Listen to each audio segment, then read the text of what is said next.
नमस्कार, स्वागत आप सभी का इंडिया न्यूज हरियाणा में। साथ मैं हूं आपकी कीर्ति कंसल और शुरुआत कर रहे हैं सुपरफास्ट खबरों की। कोरोना के बढ़ते मामलों को देखते हुए दिल्ली सरकार अलर्ट हो गई है। अब 5 राज्यों से दिल्ली आने वाले लोगों को कोरोना नेगेटिव रिपोर्ट लेकर आना अनिवार्य होगा। महाराष्ट्र, केरल, छत्तीसगढ़, मध्य प्रदेश और पंजाब से दिल्ली आने वाले लोगों को नेगेटिव आरटीपीसीआर दिखाने पर ही दिल्ली में एंट्री मिलेगी। बीते एक हफ्ते में जो नए कोरोना मामले आए हैं उसमें 86% मामले इन्हीं 5 राज्यों से हैं। दिल्ली सरकार का ये आदेश 26 फरवरी की आधी रात से लेकर 15 मार्च दोपहर 12 बजे तक लागू रहेगा। यह आदेश फ्लाइट, ट्रेन और बस से दिल्ली आने वाले यात्रियों पर लागू होगा, जबकि कार से दिल्ली आने वाले यात्री इससे बाहर रहेंगे।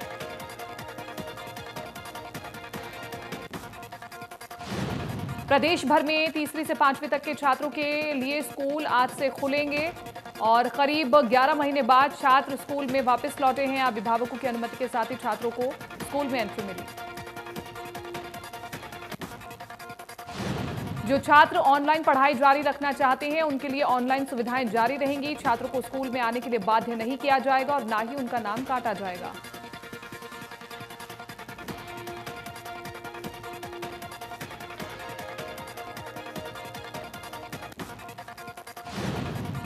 भिवानी से शिक्षा विभाग, हरियाणा सरकार ने प्राइमरी स्कूल खोलने के आदेश जारी किए हैं। आज से हरियाणा में तीसरी कक्षा से लेकर के 5वीं कक्षा के छात्रों के लिए स्कूल खुले।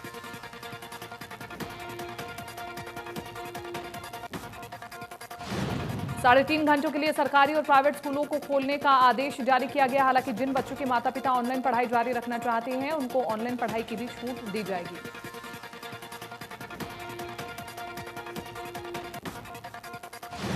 स्कूलों में हरियाणा आपदा प्रबंधन विभाग की ओर से जारी सभी एसओपी का पालन करना होगा। छात्रों और टीचर्स के टेम्परेचर की जांच पहले की तरह जारी रहेगी। सामान्य से ज्यादा टेम्परेचर मिलने पर स्कूल में एंट्री नहीं मिलेगी।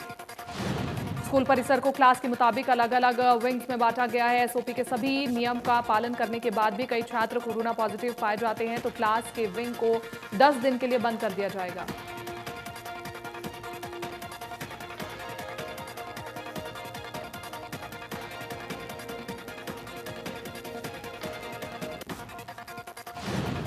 यमुनानगर में प्राइमरी क्लास के लिए स्कूल खुले, जहां गवर्नमेंट संस्कृति प्राइमरी स्कूल में 90 में से सिर्फ 10 बच्चे ही स्कूल पहुंचे। स्कूल लौटने पर बच्चों और टीचर्स में खुशी दिखी।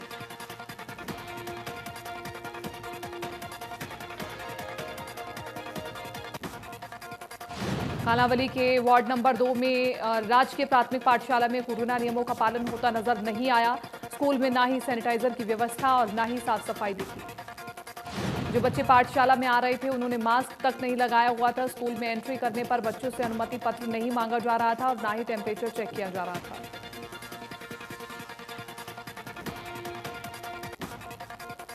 कृषि कानूनों के खिलाफ दिल्ली की सीमाओं पर किसान आंदोलन का 92वां दिन। किसान आज दमन विरोधी दिवस मना रहे हैं, जिसमें किसान आंदोलन पर हो रहे चौतरफा दमन को विरोध किया जाएगा। सभी तहसील और जिला मुख्यालयों पर राष्ट्रपति के नाम ज्ञापन दिए जाएंगे। इस बात पर जोर दिया जाएगा कि किसानों का सम्मान किया जाए और उनके खिलाफ कोई दमनकारी कार्रवाई नहीं की जाए।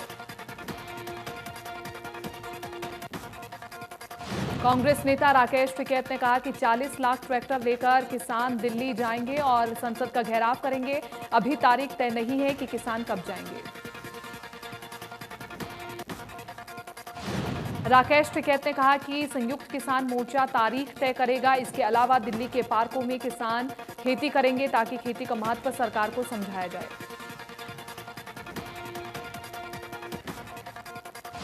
कृषि कानूनों के खिलाफ जारी किसानों के आंदोलन के बीच सोनीपत के सिंगू बॉर्डर पर एक और किसान की मौत हो गई। किसान की मौत हार्ट अटैक से हुई। 65 वर्षीय किसान मलकीत सिंह पंजाब के होशियारपुर का रहने वाला था। 22 फरवरी को बॉर्डर पर आंदोलन में शामिल हुआ था। सिंगू बॉर्डर पर टीडीआई मॉल के पास किसान टेंट में मृत मिला। किसान आंदोलन से जुड़े टूलकिट मामले में गिरफ्तार की गई क्लाइमेट चेंज एक्टिविस्ट दिशा रवि को जमानत मिल गई है। दिल्ली की एक अदालत ने दिशा रवि को 1 लाख रुपए के निजी मुचलके पर जमानत दी है। दिशा रवि को जमानत देते हुए पटियाला हाउस कोर्ट ने टूलकिट मामले में कहा कि जिस टूलकिट की बात की जा रही है उसका किसी तरह की हिंसा से कोई संबंध नहीं दिखता। कोर्ट ने अपने फैसले में कहा कि देशद्रोह का मामला सिर्फ सरकार के टूटे गुरूर पर मरहम लगाने के लिए नहीं थोपा जा सकता। विचारों में मतभेद, असहमति, यहां तक कि नापसंद करना भी सरकार की नीतियों में निष्पक्षता लाने के लिए मान्य तरीके हैं। करोड़ों रुपयों की लागत से फरीदाबाद नगर निगम के अंतर्गत बनाए गए स्वच्छ भारत मिशन के शौचालयों का निरीक्षण करने नगर निगम की मेयर सुमन बाला पहुंची तो वहां शौचालय की हालत बद से बदतर मिली। एसडीओ से जवाब मांगा गया तो एसडीओ ने सरेआम मेयर के साथ दुर्व्यवहार किया और बीच में ही मेयर को छोड़कर वहां से भाग खड़े हुए। मेयर ने एसडीओ से पूछा कि आखिर रोजाना सफाई के बावजूद शौचालय गंदे क्यों पड़े हैं। मेयर सुमन बाला ने कहा कि अधिकारियों की मनमानी इतनी हावी हो गई है कि जब उनसे उनके कार्यों पर सवाल किया जाता है तो वो इस तरह सरेआम दुर्व्यवहार करते हैं, वो इसकी शिकायत करेंगी। फरीदाबाद में तकनीकी खराबी के चलते वॉलेट मेट्रो लाइन बाधित हो गई है। सिग्नल में खराबी आने के चलते मेट्रो देरी से चली, जिससे मेट्रो स्टेशन पर यात्रियों की भीड़ लग गई। बढ़ती बाल मजदूरी को लेकर के एनजीओ की पदाधिकारी का कहना है कि नूंह में बाल मजदूरी करने वाले बच्चों के रेस्क्यू के लिए अभियान चलाया गया था। कई बच्चों का उनकी टीम ने रेस्क्यू किया। एनजीओ पदाधिकारी का मानना है कि बाल मजदूरी के पीछे गरीबी सबसे बड़ी वजह मिली है। इसके अलावा स्कूल बंद थे, लॉकडाउन में बच्चों को माता पिता का रोजगार छिन जाने की वजह से काम करने को मजबूर होना पड़ा। भिवानी में सरकार ने पीलिया और काला पीलिया पर काबू पाने के लिए 2018 में national viral hepatitis control programme शुरू किया। अब देश भर में इस ढांचे को मजबूत करने के लिए सरकार ने ECHO platform extension of community health care outcome programme शुरू किया।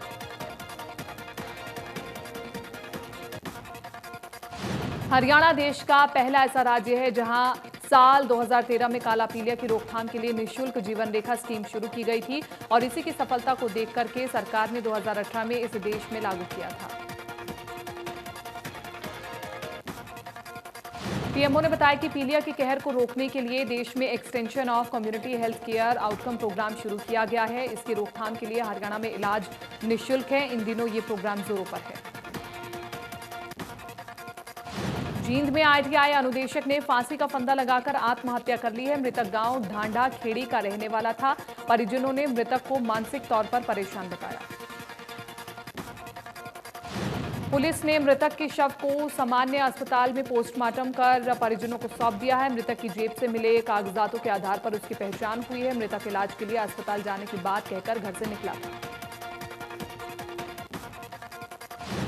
पंचकुला में बंधक बनाकर लूट करने वाले 3 आरोपियों को डिटेक्टिव स्टाफ के इंस्पेक्टर और उनकी टीम ने प्रोडक्शन वारंट पर लेकर कोर्ट में पेश किया। आरोपियों को 3 दिन के पुलिस रिमांड पर भेज दिया गया। आरोपियों ने गांव बाढ़ के गैस के गोदाम में रह रहे शख्स और उसके परिवार के साथ मारपीट की थी। उन्हें बंधक बनाकर लूट लिया था। आरोपियों के खिलाफ पहले भी कई केस दर्ज हैं। यमुना एक्सप्रेसवे पर हुए सड़क हादसे में सफीदों के एक परिवार के 7 लोगों की मौत हो गई है और इस हादसे में वृंदावन से वापस लौट रहे पति पत्नी और 2 बच्चों के अलावा एक ड्राइवर और 2 रिश्तेदार भी काल का ग्रास बन गए हैं।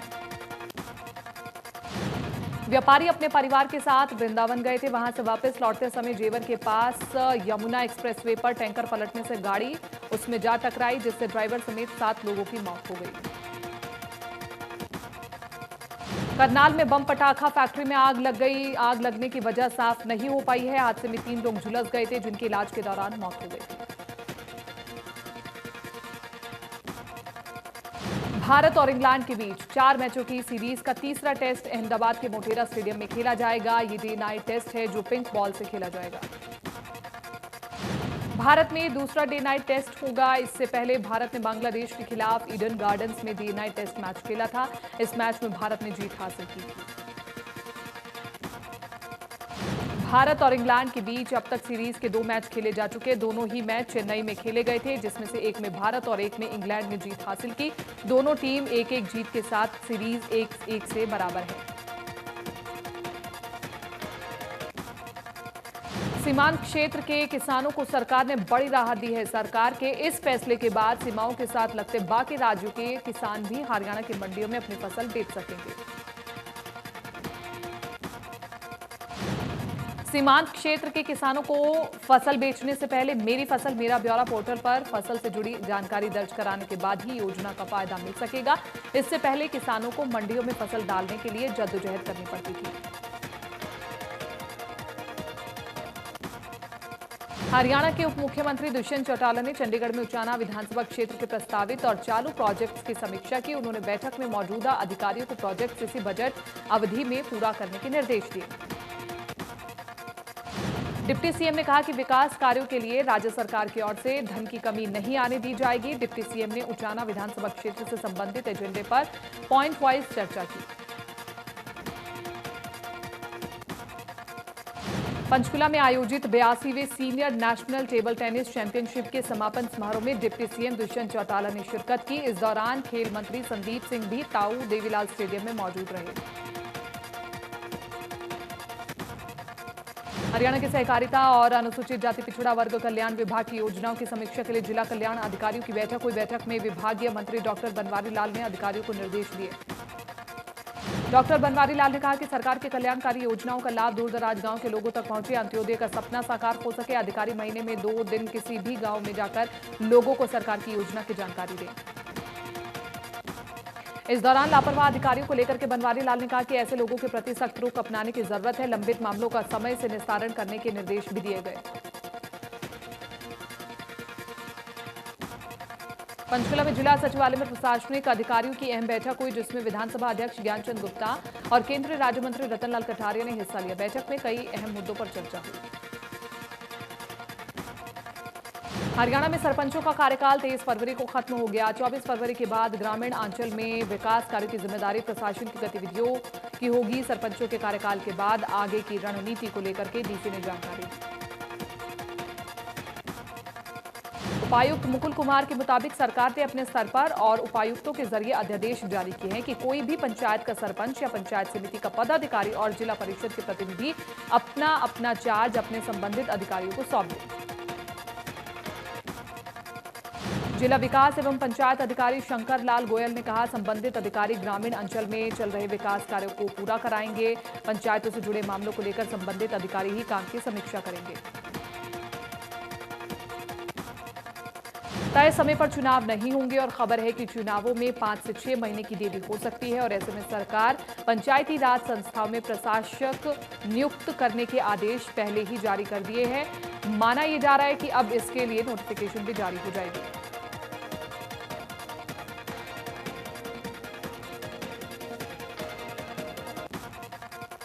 सरपंचों का कार्यकाल खत्म होने पर डिप्टी सीएम दुष्यंत चौटाला ने कहा कि गांव में सरपंच की जगह ग्राम सचिव लगेंगे, मेंबर की जगह ब्लॉक डिवीजन ऑफिसर लगेगा, सीईओ जिला परिषद की जगह लेगा।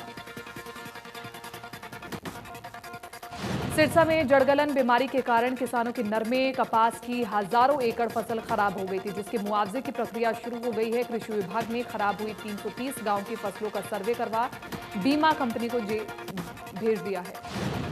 मुआवजा जल्द मिलने की सूचना पाकर किसान भी खुश दिखाई दे रहे हैं। किसानों ने कहा कि इस मुआवजे के लिए किसानों ने सरकार के खिलाफ कई दिनों तक विरोध प्रदर्शन किया था और उनके संघर्ष को अब कामयाबी मिलनी शुरू हो गई है।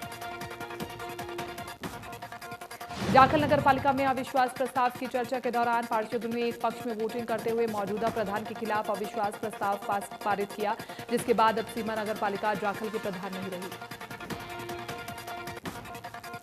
मौके पर एसडीएम मौजूद रहे। प्रधान सीमा वोटिंग के दौरान मौजूद नहीं रही। बैठक के दौरान बाहर सीमा समर्थकों ने बीजेपी मुर्दाबाद के नारे लगाए और कहा कि वो फैसले के खिलाफ वोट जाएंगे। चरखी दादरी की रविदास बस्ती में जिला उपायुक्त के पहुंचने पर ग्रामीणों ने डीसी को सीवर की समस्या से अवगत कराया। ग्रामीणों की समस्या पर जिला उपायुक्त ने कहा कि जल्द ही समस्या का समाधान किया जाएगा।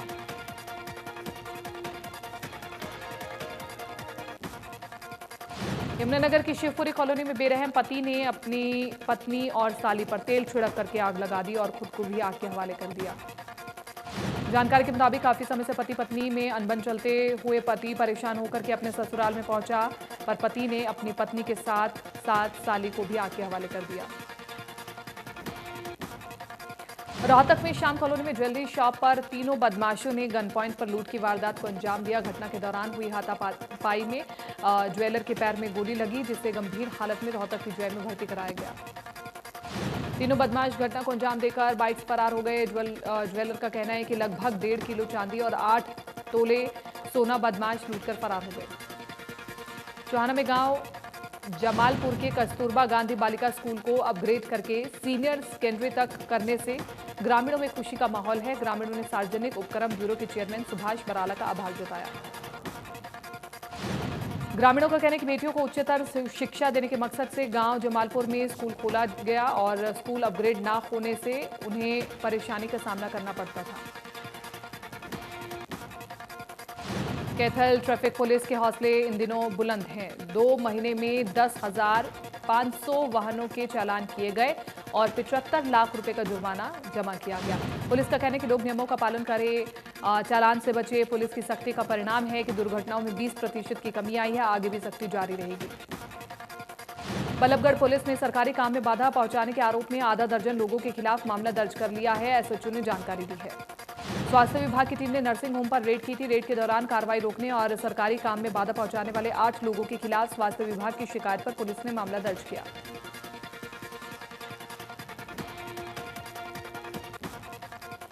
पंचकुला में नगर निगम ने सेक्टर 12 के सामुदायिक केंद्र में अलग अलग सेक्टरों के विक्रेताओं के वेंडिंग साइटों का ड्रॉ निकाला। इस मौके पर नगर निगम के आयुक्त समेत अधिकारी मौजूद रहे। रेडी फड़ी वालों को उनके सेक्टरों में एक ही जगह उपलब्ध करवाने की दिशा में एक अनूठी पहल शुरू करते हुए वेंडिंग साइटों के आवंटन के काम में तेजी लाई गई है ताकि लोगों को भी एक ही जगह सामान खरीदने में आसानी हो। साइबर सिटी गुरुग्राम में अवैध रूप से खनन कर प्रदेश सरकार को राजस्व का चूना लगाने का मामला सामने आया है। व्हाट्सएप ग्रुप के जरिए सरकार और प्रशासन की आंखों में धूल झोंकी जा रही है। अवैध रूप से खनन कर अरावली को नुकसान पहुंचाने के काम में करीब 85 ट्रांसपोर्टर्स ने व्हाट्सएप ग्रुप बनाया हुआ है। आरटीआई विभाग की माने तो ये लोग ग्रुप का इस्तेमाल विभाग के वाहनों की मूवमेंट के लिए करते हैं। गुरुग्राम में नगर निगम यूनियन के चुनाव 30 जनवरी को कराए गए थे। करीब 400 कर्मचारियों ने चुनाव में मतदान किया, जबकि कर्मचारी यूनियन संघ के ही कुछ सदस्यों का आरोप है कि जो चुनाव हुए उसमें गड़बड़ी हुई। जिला उपायुक्त से लेकर संघ के उच्च अधिकारियों तक भी शिकायत की गई, लेकिन किसी तरह का जब कोई समाधान नहीं निकला, आरोप लगाने वाले पक्ष ने हाईकोर्ट का सहारा लिया। हाईकोर्ट ने इस पूरे मामले में फिलहाल चुनाव के बाद जो उम्मीदवार चुने गए हैं उस पर पूरी तरह से रोक लगा दी है। हाईकोर्ट ने 2 महीने का वक्त दोनों ही पक्षों को समाधान निकालने के लिए दिया है। फरीदाबाद में पहली बार निगम सदन के बजट सत्र शुरू होने से पहले डिनर डिप्लोमेसी देखने को मिली। निगम के सभी पार्षदों को निगम कमिश्नर यशपाल यादव ने डिनर कराया। इस डिनर डिप्लोमेसी के दौरान पार्षदों की तरफ से अपने अपने वार्ड की समस्याओं को रखा गया। इस दौरान नगर निगम के तीनों मेयर मौजूद रहे। निगम कमिश्नर यशपाल यादव ने उसे डिनर डिप्लोमेसी की बजाय अनौपचारिक बैठक बताया। उनके मुताबिक कि इस शहर के विकास के लिए ये बेहद जरूरी है कि सभी पार्षद और अधिकारी एक जगह बैठे और वहां बैठकर प्लानिंग के साथ शहर के विकास को आगे बढ़ाया जाए।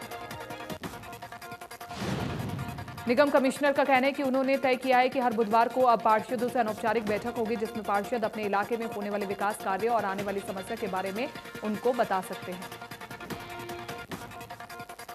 बुहाना जींद रोड पर खानपुर खुर्द गांव के पास खेती में एक शख्स का शव पुलिस ने बरामद किया। शव की शिनाख्त बुहाना के देवीनगर के रहने वाले शिव कुमार के तौर पर हुई है। पुलिस ने शव का पोस्टमार्टम किया। मृतक के परिजनों ने आरोप लगाया है कि हत्या पैसे के लेन देन के चलते हुई है। वहीं पुलिस इस मामले की जांच कर रही है। करनाल के मलिकपुर गांव में सड़क हादसे के दौरान 2 लोगों की मौत हो गई। बाइक पर सवार होकर 3 लोगों काम करने के लिए गांव से राइस मिल जा रहे थे। एक शख्स का हॉस्पिटल में इलाज चल रहा है। यमुनानगर के चांदपुर के रहने वाले अजीम के अपहरण और हत्या के मामले में पुलिस ने 3 लोगों को गिरफ्तार किया है। 7 जनवरी को अजीम का अपहरण कर उसकी हत्या कर दी गई थी, जिसके बाद बाइक समेत शव नहर में फेंक दिया गया था।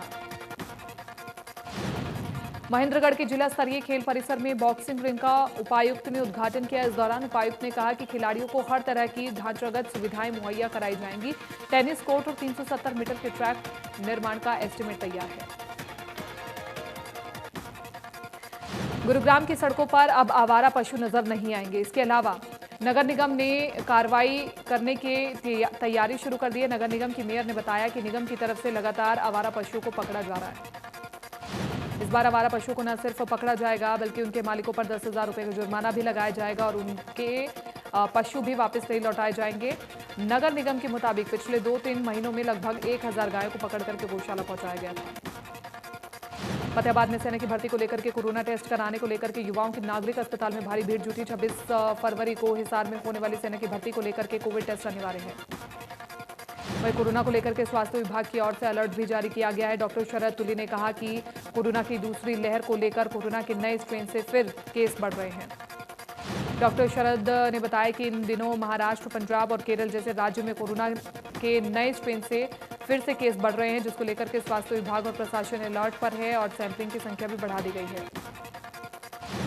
चरखी दादरी उपायुक्त ने सिविल हॉस्पिटल पहुंच करके कोरोना वैक्सीन की पहली डोज ली। उपायुक्त ने बताया कि मसूरी में प्रशासनिक प्रशिक्षण कार्यक्रम का आयोजन किया गया था, जहां वो ट्रेनिंग के लिए गए हुए थे।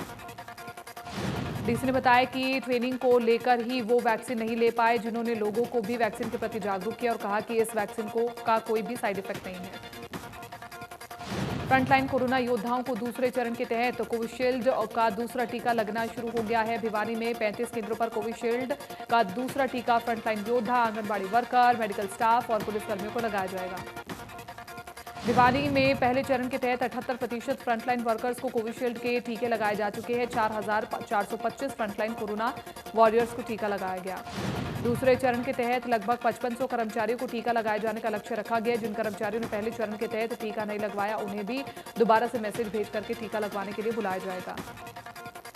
रेवाड़ी के 15 साल के छात्र हार्दिक ने व्हाट्सएप की टक्कर की बीटेल ऐप बनाया। ऐप में सारी सुविधाएं हैं। छात्र के ऐप की हर तरफ लोग दिल खोल करके तारीफ कर रहे हैं। हार्दिक ने बताया कि इस ऐप को बनाने में उन्हें 3 महीने का समय लगा है। वो इसमें और भी कई तरह की सुविधाएं देने पर काम कर रहे हैं, जिसके लिए फंड की जरूरत है। गृह मंत्री ने उसे मदद का भरोसा दिया है। फरीदाबाद में इंडस्ट्रीज एसोसिएशन और जेसीबी कंपनी ने अरावली गोल्फ क्लब में 12वें गोल्फ टूर्नामेंट का आयोजन किया है, जिसमें एनसीआर के 70 गोल्फ खिलाड़ियों ने हिस्सा लिया।